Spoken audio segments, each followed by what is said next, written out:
En 2014, el periodista de Channel 4, Jon Snow, presionó a Mark Regev, asesor principal de Netanyahu en ese momento, sobre la terrible conducta de Israel sobre los ataques de Gaza de 2014, también conocida como Operación Margen Protector.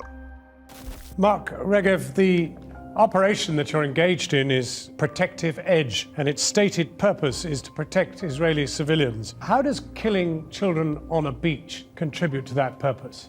Well, it doesn't. You have sophisticated ships offshore there with some of the best and most forensic sighting and visual capacity. It's pretty hard to confuse boys running around with a ball on a beach. Let me be clear here. The story with these 4 boys is a tragedy.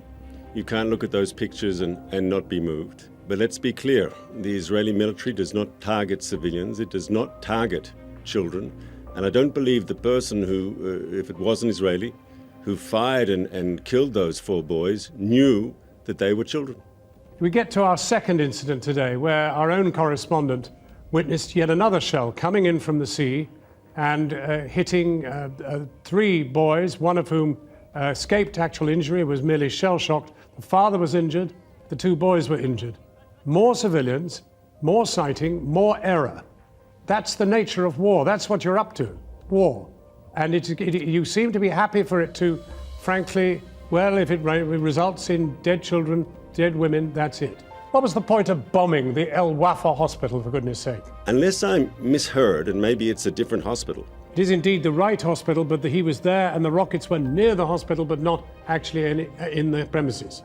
And you bombed the premises. Well, once again, we were acting to try to neutralize the hostile fire. You are deliberately targeting neighborhoods in which you know there are women and children. And if your sightings can't see boys playing football on a huge, wide beach, then there's something wrong with your equipment. Despite the most sophisticated weaponry in the whole of the Middle East, you have proved a very serious point. You do not have the capacity. You cannot forensically attack an urban area without killing women and children. Ergo, you have factored in that you will kill children and women.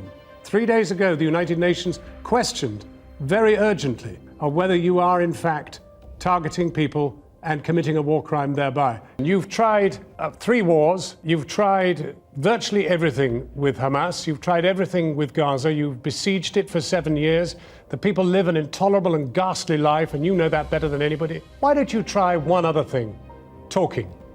Why not talk? Why not be brave and talk directly with them? Why not? John, that's exactly what happened yesterday. You talked directly with them? You did not. You did not speak to them. You did not speak to them, and the Egyptians, who were the negotiators, did not speak to them. That is not speaking to Hamas. Why won't you speak with Hamas directly? You haven't got the courage, Mr. Regev. We're going to have to leave it there. Check that. But there's the question in the air.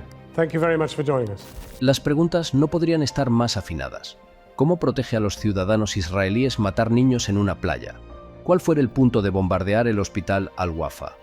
¿Por qué no habla directamente con Hamás? ¿No tiene el coraje para hacerlo? Ahora bien, hace 10 años de esto y nada ha cambiado para bien, todo se ha recrudecido. La pregunta que lanzamos nosotras es esta: ¿hasta cuándo la impunidad?